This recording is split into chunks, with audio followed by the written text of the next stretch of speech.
I just finished watching Daredevil Born Again. Let's talk about it. Daredevil Born Again is every bit the success as it's been sold as. First envisioned as a reboot, the series quickly gained life as a continuation of the Netflix series that fans loved so much, and I'm one of those fans. But in the season one finale, it becomes something even bigger and it's all its own. Episode 9 makes the TV arm of Marvel Cinematic Universe more important than ever and boldly declares that the MCU is ready to bounce back from its missteps. Daredevil Born Again has been very much a story about how Matt and Fisk tried to hide their true selves. But to tell the side of Fisk's story properly, it's been equally more important to explore who Vanessa Fisk really is. Marvel navigated this new chapter for the character in which her initial struggles defined her after she went on an incredible journey between the events of Netflix's Daredevil and the start of Born Again. Now let's talk The Punisher. Netflix's Punisher series leaded heavily on the characters, brutally showing how to handle situations by rushing in and taking the hits. It made the character seem animalistic and something even a hero would be afraid of. Daredevil Born Again Episode 9 emphasizes this even more to create the most violent episode of superhero television yet. Each hit and gunshot feels calculated to inflict maximum damage, and the entire sequence proves that John Blumenthal is still the best Punisher in Marvel history, hands down. While this team up is a highlight of the episode, Daredevil Born Again season finale also has some other jaw-dropping moments. The Disney TV Plus show embraces the TV MA rating without shame and offers up events that will make seasoned action fans wince. Nothing is left behind in the finale when it comes to action, which is such a huge part of the character's successful adaptation to television. Audiences will want to re-watch the action sequence in this episode multiple times. The season ends with Matt declaring to build an army to defeat Fisk and teasing the potential story of Devil's reign from the comics. When it comes to adapting comic book parts in the show, this season borrows its title from Frank Miller and David Menicelli's 1986 arc, Born Again, but it quickly becomes clear that this is not a direct adaptation.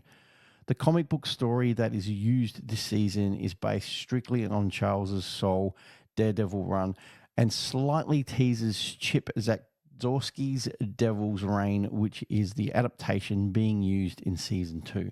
These comic books focus on Fisk and Matt trying to keep each other at bay. Born Again is a season 4 of the Netflix Daredevil show. You can feel it, you can experience it, and you can live it. Every single episode is filled with love for those characters, with amazing music by the Newton brothers that fits. And what's more important is that you can rewatch it without thinking that you already know everything. You can notice more things. Now, I must speak about this because I was just in awe when I saw Michael Gandolfini, his addition to the Marvel Universe. Daniel Blake is a great character who's been seen blossom into a A-grade scumbag through his underwaving support for Wilson Fisk. Now, Michael's father, James Gandolfini, would be very proud to see his son play this character that I just want to see more and more of. The character Muse had all the makings of a truly terrifying villain. They nailed his twisted art in early episodes, but his story arc was cut short. Still, I was very impressed with the way they portrayed this character. The show also wasted no time reintroducing Benjamin Poindexter, better known as Bullseye, as a formidable threat. The series opens with a seemingly routine evening at Josie's bar where Matt Murdock, Foggy Nelson, and Karen Page are enjoying a night out that quickly descends into tragedy, which I believe no one saw coming. Born Again skates lightly over White Tiger's powers and the backstory premiere episode, just enough to leave viewers either tantalized or confused. He's got superpowers from an amulet. How did he get them? Which superpowers? What's the whole meaning behind the White Tiger? So, in a quick synopsis, there have been multiple White Tigers over the years in the comics, but Daredevil Born Again features Hector Alea, the first White Tiger in Marvel's first Latino superhero. Now, let's wrap this up, guys. I just want to say the acting is phenomenal.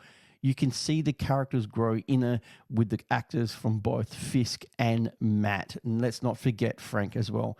Vincent D'Onofrio as Kingpin and Charlie Cox as Daredevil is an absolute pleasure to see them work together.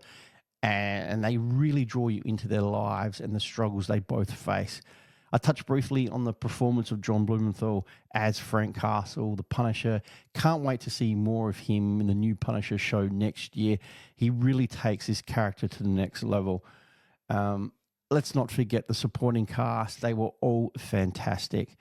I've got to say, Disney and Marvel have done a great job with this show and finally listened to the fans, and it's paid off. I'm excited to see what Disney and Marvel do in this space. Guys, drop me a comment down below. Do you agree with me? What are your thoughts? Have you seen Daredevil Born Again? Like I said, drop me a comment down below, and I appreciate it if you hit that like button and subscribe button, and follow me across all social media platforms. Appreciate it. I'll see you guys all in the next video. Bye for now.